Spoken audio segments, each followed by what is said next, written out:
Assalamualaikum warahmatullahi wabarakatuh. Waalaikumsalam warahmatullahi wabarakatuh. Ya, terima kasih Teh Liana atas kesempatannya bisa untuk wawancara dari Yuk Bisnis. Sama-sama, Eh, Mas Mat.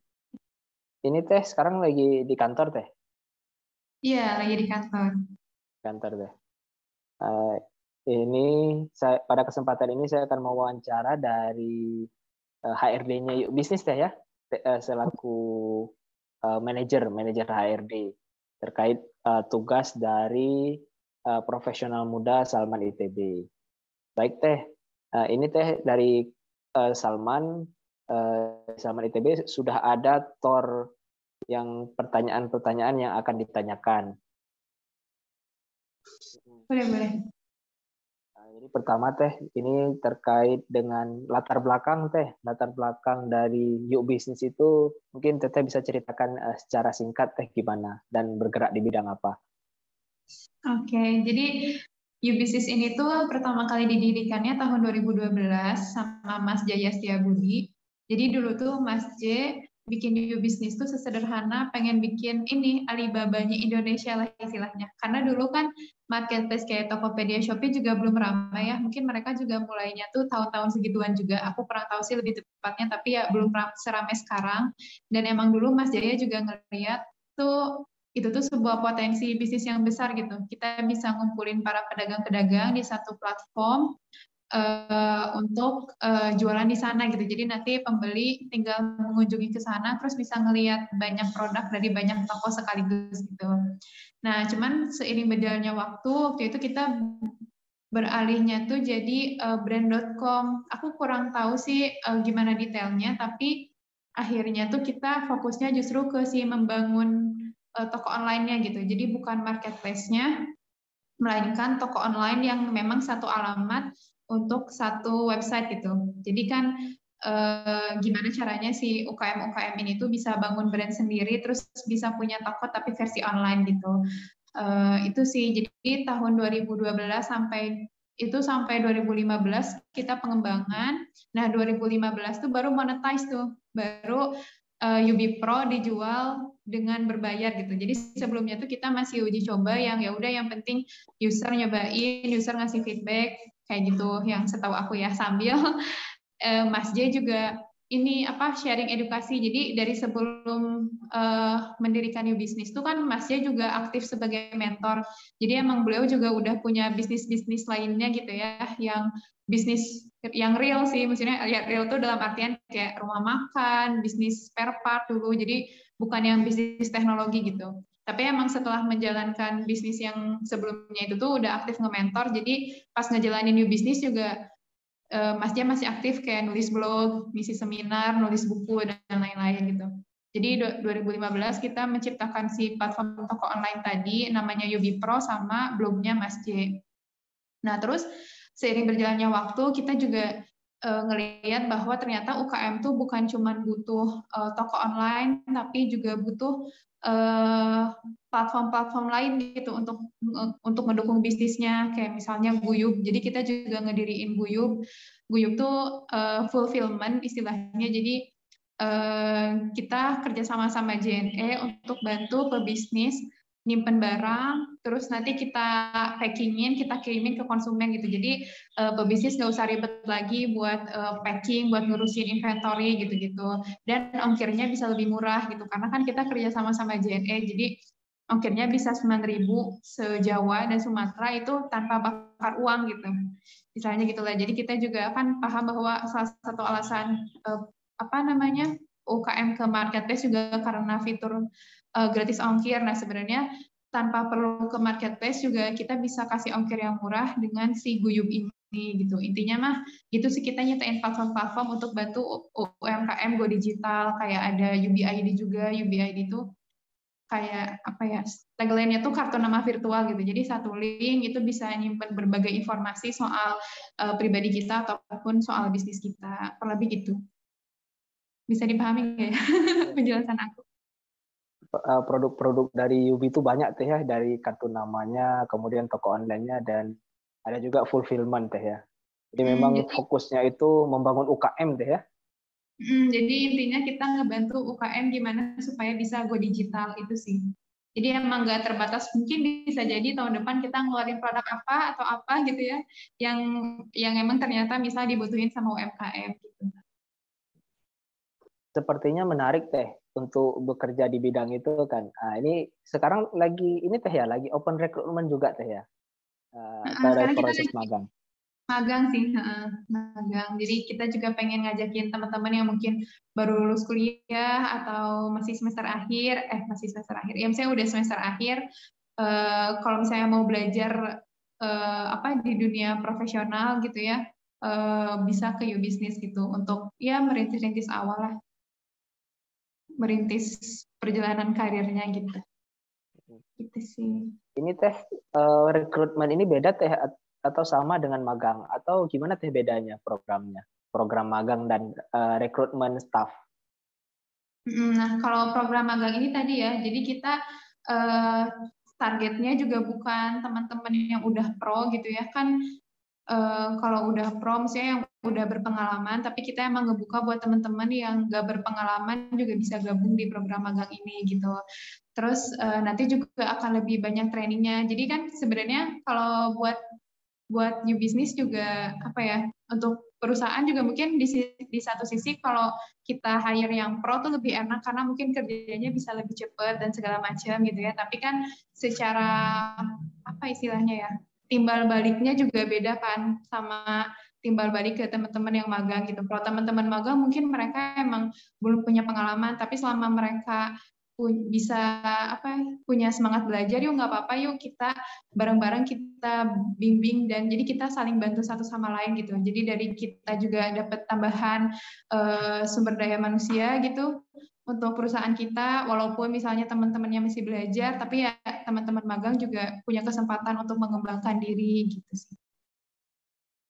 Ini teh boleh diceritakan sedikit teh alur karirnya teh dari misalnya ini ada yang baru magang gitu, kemudian seandainya saya mau fokus di sales and marketing gitu, itu jenjang karirnya gimana teh awalnya, terus berapa tahun, kemudian gimana, atau terkait dengan benefit-benefitnya gitu, terkait apakah ada sistem khusus dari HRD?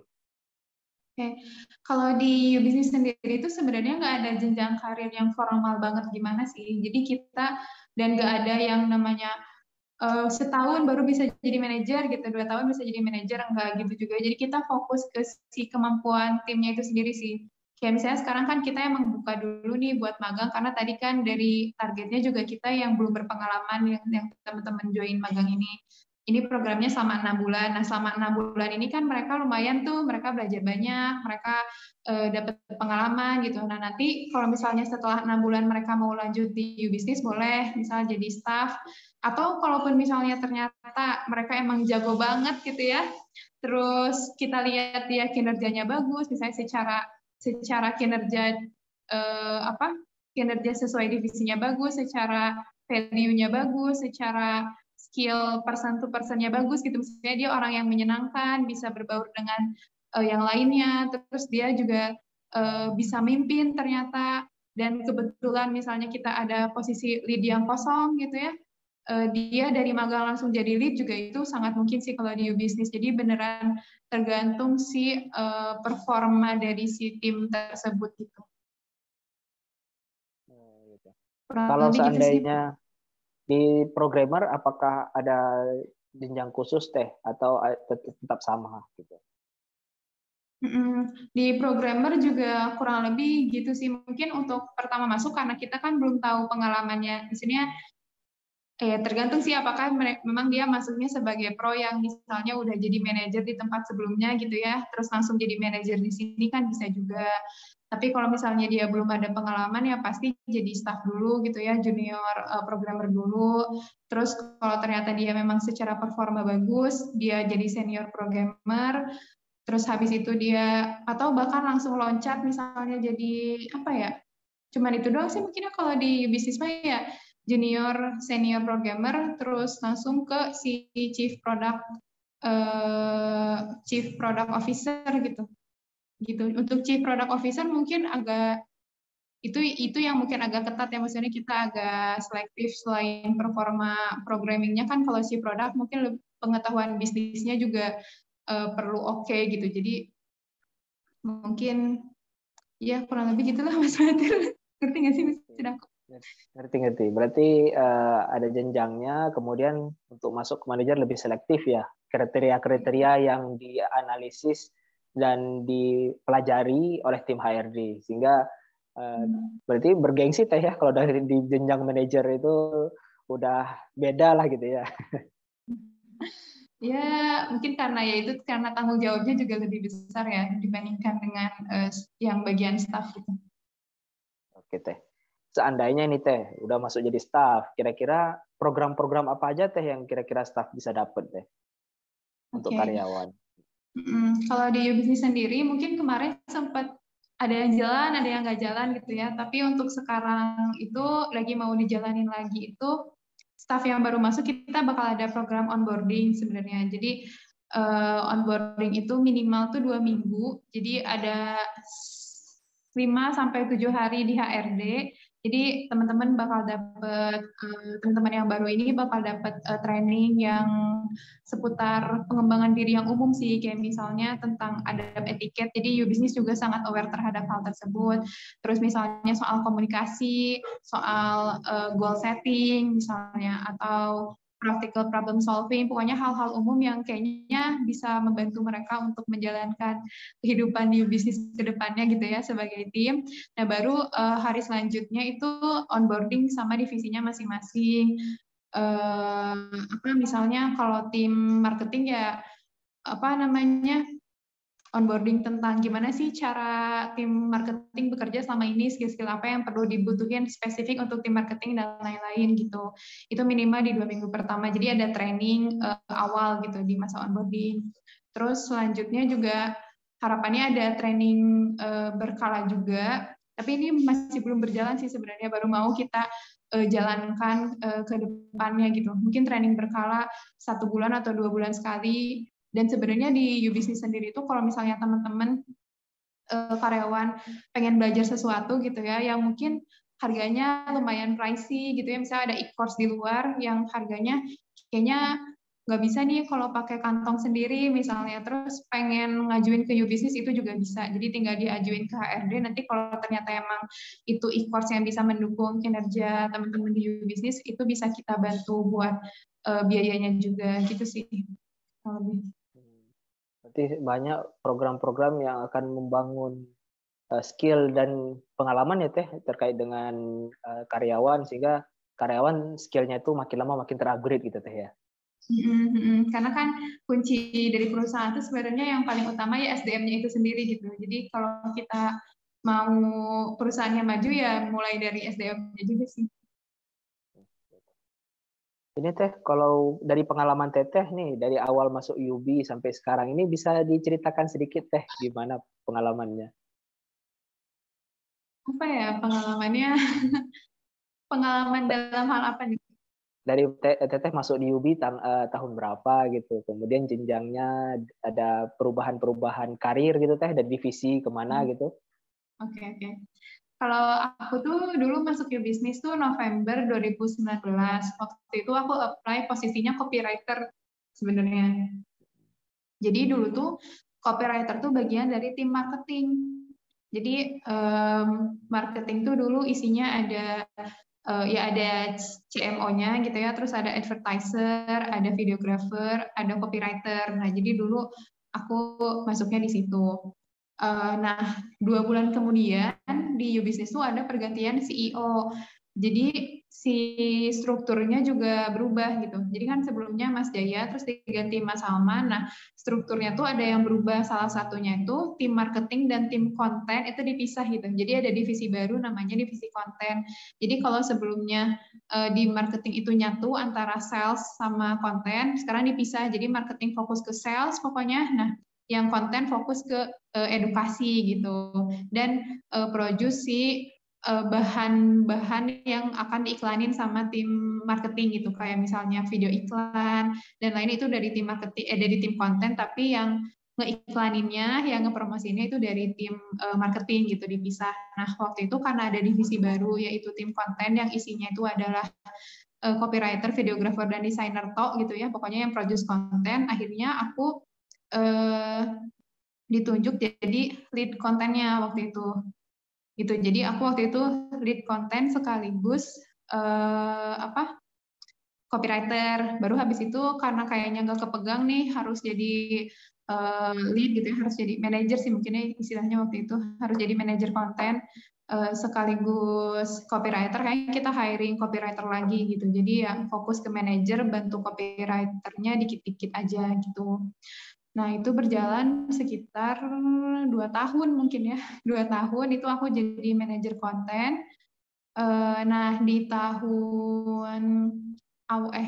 di bulan lalu, di 2 bulan yang lalu, awal April itu, kita ada rolling beberapa posisi. Jadi kemarin tuh kita ngadain talent mapping gitu sekantor untuk ngecek gitu sebenarnya sebenarnya kan ada bakat bawaan, ada juga mungkin skill yang udah diasah dari lama gitu ya. Nah, kita pengen nyocokin sebenarnya skill yang kita udah asah tuh udah sesuai nggak sih sama bakat bawaan kita. Karena kan kayaknya akan lebih powerful lagi kalau misalnya setiap tim itu emang sesuai gitu antara bakat bawaannya, antara skill yang diasahnya sama posisi yang dia jalanin sekarang gitu. Jadi kemarin kita pengen ngecek itu dan ternyata ada beberapa perubahan posisi dari situ.